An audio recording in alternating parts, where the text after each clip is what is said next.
It's the brand new action movie that has absolutely shot to the top of the Netflix charts, War Machine.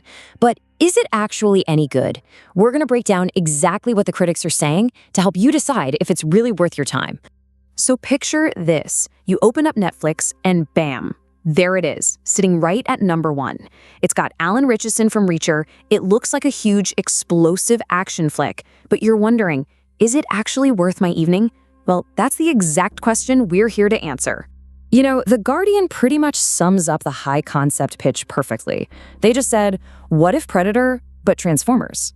And honestly, that's the core idea right there. A mashup of that stealthy alien hunter vibe with, giant fighting robots. But hold on, not every critic was totally on board.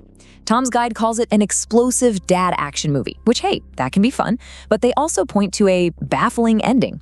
So, okay, we've got a cool premise, but maybe some questionable execution. Let's dig in. First up, let's unpack the story. And one word that comes up again and again and again in these reviews is formulaic. Seems like the plot follows a very familiar path.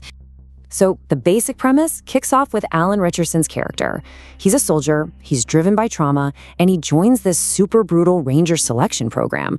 Well, during a training mission out in the woods, he and his team stumble onto something unexpected, a massive alien killing machine. And from that point on, it's a fight for their lives. And this right here really gets at that formulaic complaint. RogerEbert.com points out that the whole first half of the movie feels like a pretty standard military training thumb. I mean, it hits all the beats you've seen in movies like Full Metal Jacket before it just suddenly slams on the brakes and pivots into a sci-fi monster movie. Okay, so the plot might not be the most original thing in the world, but what did critics actually enjoy about War Machine? Let's switch gears to the positives and see what really worked. One thing critics pretty much all agreed on was the production value. The Guardian praises the decently supersized special effects and, get this, notes that it avoids that dreaded murky gray look so many streaming movies have. RogerEbert.com adds that the film becomes a way more fun, high-octane thriller once the killer robot finally shows up. And hey, a big plus for a lot of people, it's well-paced and clocks in under 2 hours. The Guardian really sums up the consensus perfectly. If you are looking for a simple, easy-to-watch Friday night action movie that just delivers the goods without asking you to think too hard, critics agree War Machine absolutely fits that bill. But, of course, it wasn't all praise, not by a long shot. So let's look at the other side of the coin and explore the major flaws that critics just could not ignore, where this machine really starts to break down.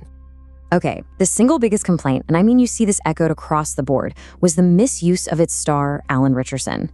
I mean, audiences love him in Reacher for that perfect blend of charm and wit and just brute strength.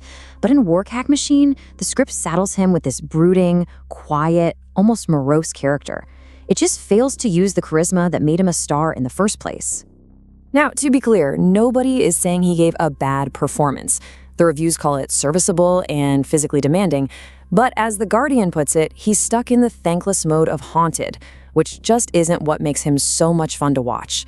Tom's Guide totally agrees, saying the film just fails to use its star to the fullest. And beyond the lead actor, critics flagged a few other major issues. The plot was called everything from painfully formulaic to parody-level predictable. Ouch. The alien itself was seen as really generic, just using those familiar scan, target, destroy tropes we've seen a million times. And then there's that ending, which Tom's Guide called baffling, saying it just drags on way too long to tee up a sequel that honestly might never even happen. So, after weighing all the good and all the bad, what is the final verdict here? Let's bring it all together and finally answer that question. Should you hit play? Let's start with a hard number. Tom's Guide landed on a very, very middle of the road, 2.5 out of 5 stars. And you know what? That rating perfectly captures the feeling that the movie is fine, but it's also deeply flawed. This table really breaks down the verdicts for you. Tom's Guide sees it as formulaic, misusing its star, but maybe with some sequel potential.